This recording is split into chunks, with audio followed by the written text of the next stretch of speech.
I'm going to be building this project entirely from scrap. I'm going to start with pieces of MDF, and the number of pieces that I can cut to the right size will determine how many drawers I have in the organizer.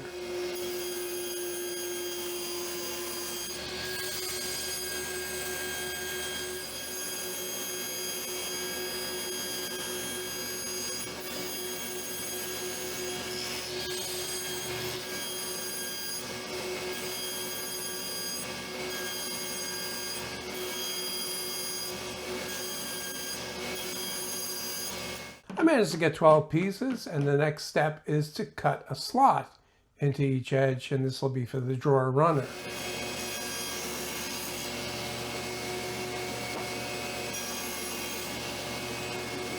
Each of these pieces of MDF is a single drawer, and to cut the compartments in it, I'm going to bring it over to my CNC, where I programmed to cut 16 pockets.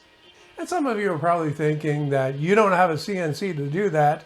Well, I do, but there are other ways to cut those pockets, including just drilling them out with the right size Forstner drill bit. I also got a couple of cuts to make on the front edge. First is a finger groove, and then I want to profile the front edge so that that part with the finger groove sticks out.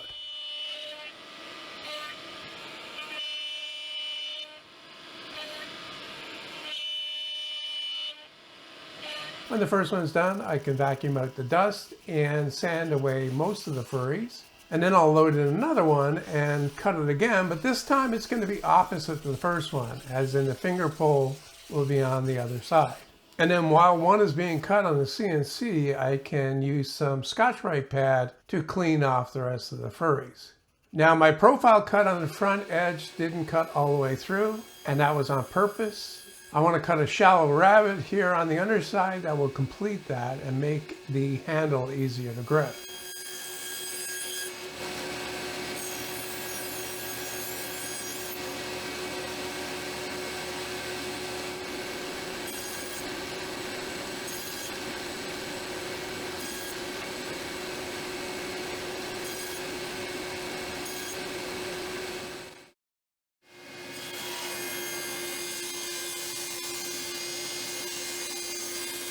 Next, I need to cut some solid wood pieces for the drawer slides, and I've got some more scrap. It needs to fit in the slot so that it slides back and forth freely, and then it also needs to be the correct width.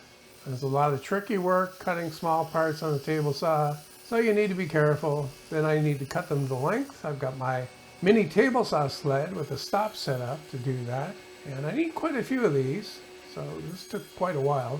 And I also need to make the sides and the center divider between the two banks of drawers. And the easiest way to do that is to stack up 6 of the drawers and then mark a stick with the spacing so that I can use that to space the blade away from the fence and cut those slots in the sides and the center divider accurately.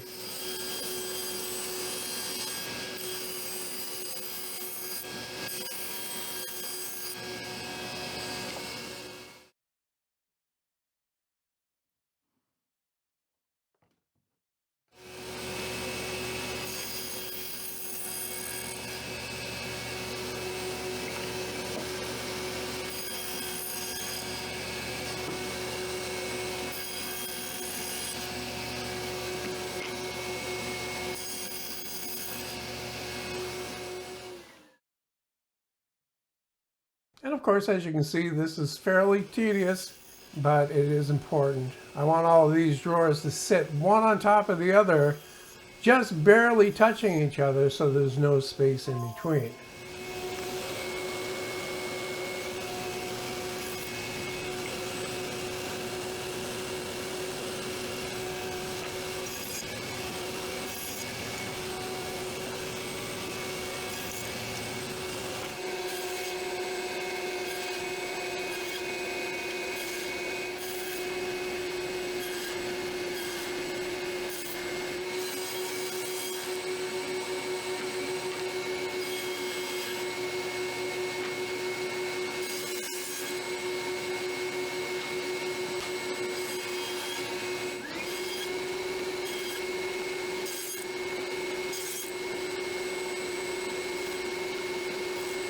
And with it temporarily put together, you can see how this is going to work. The drawers slide in and out smoothly, and they don't interfere with each other. Next, I need to cut some even smaller strips of wood, and you can see that I've added a safety feature to my table saw. This is a zero clearance throat plate, so that just enough of the blade is sticking up to make the cut. And then once again, I've got my mini table saw sled here to cut all these to the correct length, which is 2 inches. And I need a lot of these because these are the stops for the drawer slides. And it was just before this that I actually decided to make these drawer slides full extension. So I need these for that. And when I got them all cut, I can glue them onto the slides. And the configuration is one of these stop blocks on each side on the ends. And you can see right beside my hand there that I've 3D printed a replica of it.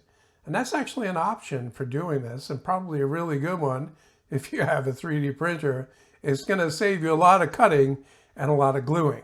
And then I also need to glue these into the grooves that I cut in the sides and the center divider, and also in the grooves in each of the drawers. It's cold in my shop, so I took it in my house, in my kitchen, on my new kitchen island, actually, my workbench away from the workshop, and did the rest of the gluing in there, listening to some music playing on my console stereo that I built a couple years ago. I let the glue dry on the slides, and then I brought it out to the shop again and did some light sanding on both sides just to smooth them off a little bit and to clean off any glue squeeze out that might be there. And I'm doing that on my full sheet sandpaper holder, another project from a couple years ago.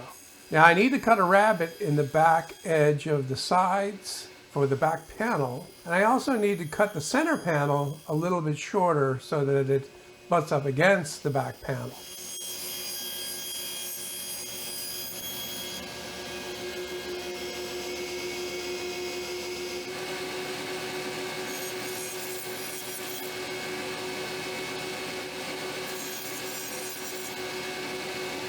And now I can actually start putting it together here. And this is not just because I can, it's because I need to. I need to get the overall length of the assembly so that I can cut the top and bottom panel. And this is the best way to do that.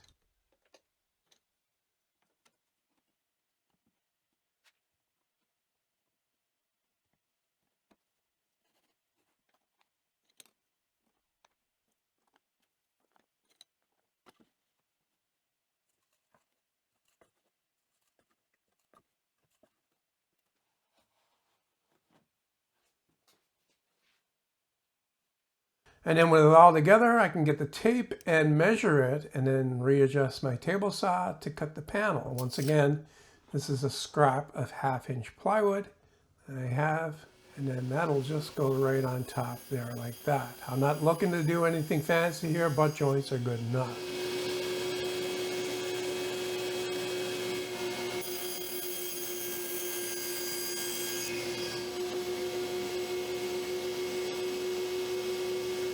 Glue that on, and then I made the mistake of firing in some pin nails to hold this on, which I'm not showing here, but I don't recommend doing that because some of those pin nails actually went down inside those grooves that need to not have pin nails in them, and I wound up filing them out. Now I need to do more cutting. This is a piece of 2x4. And I'm cutting into blocks that are about 1/2 inch by 1/2 inch. And what these do is they link the back ends of the drawer slides together so that they slide together and also act as a stop for the back of the drawer to hit. Otherwise, it's not going to work properly. Just take my word for it.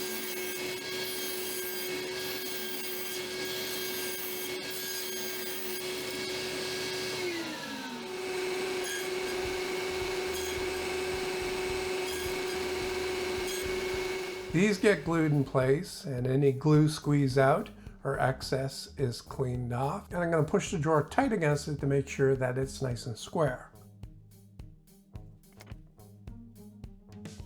And here's the one-piece 3D printed option that's a lot easier than messing around with all those small pieces of wood.